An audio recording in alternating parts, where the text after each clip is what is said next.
தேவனுடைய பரிசுத்த நாமங்களுக்கு துதிகன மகிமை உண்டாவதாக. ரோமர் 8ஆம் அதிகாரத்திலிருந்து 28வது வசனத்தை நேற்று பார்த்தோம். என்ன, அவருடைய தீர்மானத்தின்படி அழைக்கப்பட்டவர்களாய் தேவனிடத்தில் அன்பு கூறுகிறவர்களுக்கு சகலதும் நன்மைக்கு எதுவாய் நடக்கிறது என்று அறிந்திருக்கிறோம் என்பதை குறித்து நேற்று பார்த்தோம். தொடர்ந்து 29வது வசனம், தம்முடைய குமாரன் அநேக சகோதரருக்குள்ளே முதல் பேரானவராயிருக்கும் பொருட்டு தேவன் எவர்களை முன்னறிந்தாரோ அவர்களை தமது குமாரனுடைய சாயலுக்கு ஒப்பாயிருப்பதற்கு முன் குறித்திருக்கிறார். என்னத்துக்கு என் ஆண்டவர் எங்களை முன் குறித்திருக்கிறார் என்றால், அவருடைய சாயலுக்கு ஒப்பாயிருப்பதற்கு, அதாவது இயேசுவுடைய சாயலுக்கு, இயேசுவை போல மாறுவதற்கு, நடப்பதற்கு, தேவ சித்தம் செய்வதற்கு, பரிசுத்தமாய் வாழுவதற்கு ஆண்டவர் எங்களை முன்குறித்திருக்கிறார். ஜெபிப்போம். அழைத்திருக்கிறீர், முன்குறித்திருக்கிறீர், தெரிந்து கொண்டிருக்கிறீர், வேறுபடுத்தி இருக்கிறீர் எல்லாம் ஜெபிப்போம்.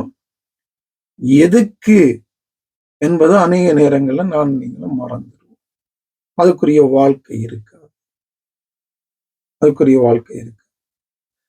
அவர் அழைத்ததன், அந்த முன்குறித்ததன் நோக்கமே தமது குமாரனுடைய சாயலுக்கு ஒப்பாயிருப்பதற்கு, அவரை போல மாறுவதற்கு, அவரை போல இருப்பதற்கு, அவரை போல வாழுவதற்கு, அவரை போல அன்பு கூறுவதற்கு, அவரை போல தேவனுடைய சித்தம் செய்வதற்கு, அவரை போல பரிசுத்தத்துக்கு முக்கியத்துவம் கொடுப்பதற்கு, அவரை போல எப்பொழுதும் தெய்வத்தை உயர்த்துவதற்கு, அவரை போல தெய்வத்துடைய சித்தம் நிறைவேறுவதற்கு தன்னை ஒப்பு கொடுத்தது போல எங்களை நாங்கள் ஒப்பு கொடுப்பதற்கு, பாடுகளுக்கு, உபத்திரவங்களுக்கு, தேவனுக்காக, அவரை போல இதோ உலகத்தின் அதிபதி வருகிறான், என்னிடத்துல ஒன்றுமில்லை என்று அவரை போல வாழுவதற்கு தான் என் ஆண்டவர்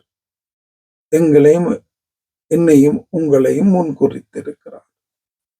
முன்குறித்திருக்கிறார் என்றெல்லாம் தெரியும். எதற்கு முன்குறித்திருக்கிறாரு? இயேசுவைய போல, அவருக்கு ஒப்பாய், அவரை போலவே. இதுக்குத்தான். ஏனென்றால் பரிசுத்தம் இல்லாமல் தெய்வத்தை தரிசிக்க முடியாது. அங்கே பரலோகத்துல பாவத்துக்கு, இச்சைக்கு, உலகத்துக்கு, உலக ஆசைக்கு எல்லாம் இடம் இல்லை. கோபத்துக்கு, சண்டைக்கு, விரோதங்களுக்கு, குரோதங்களுக்கு, பொறாமைக்கு, எரிச்சலுக்கு, விபச்சாரம், வேசித்தனம், களவு, பொய், இதுகளுக்கெல்லாம் பரலோகத்துல இடம் இல்லை. இதெல்லாம் இயேசுவின் இடத்துல இல்லை. ஒருவரும் பிழை கண்டுபிடிக்க முடியாத ஒரு பரிசுத்தம் தெய்வம் அவர். பாவத்துக்கும் அவருக்கும் சம்பந்தமே கிடையாது. அப்படிப்பட்ட அந்த இயேசுவை போல அவருக்கு ஒப்பாயிருப்பதற்கு தான் எங்களை அவர் முன்குறித்திருக்கிறார். இதை நல்லா ஞாபகத்துல வச்சு இதற்குரிய ஒரு வாழ்க்கை வாழும் போதுதான் நித்தியத்துல நாங்க போக முடியும், பிரவேசிக்க முடியும். கழுவப்பட்டோம், ரட்சிக்கப்பட்டுட்டோம், அபிஷேகம் பெற்றுட்டோம் சொல்லி போட்டு வேதத்துக்கு புறம்பான காரியங்களை பேசினாலும் செய்தாலும், வேதத்துக்கு புறமான ஒரு வாழ்க்கை வாழ்ந்தா தேவனிடத்துக்குள்ள போக முடியாது. அவருக்கும் எங்களுக்கும் சம்பந்தம் கிடையாம போயிடும். நல்லா கவனத்துல வச்சிருக்கணும்.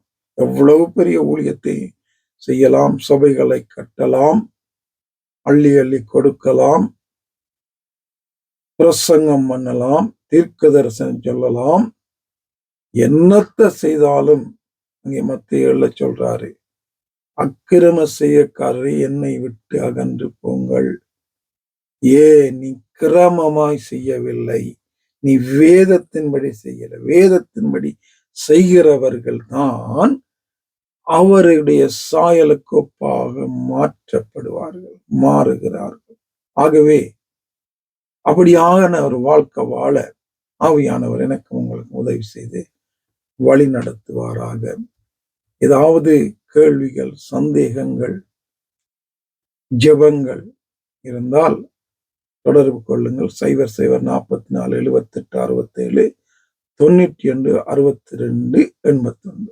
தொடர்ந்து ஆவியானவர் உங்களை நடத்துவாராக. ஆமேன்.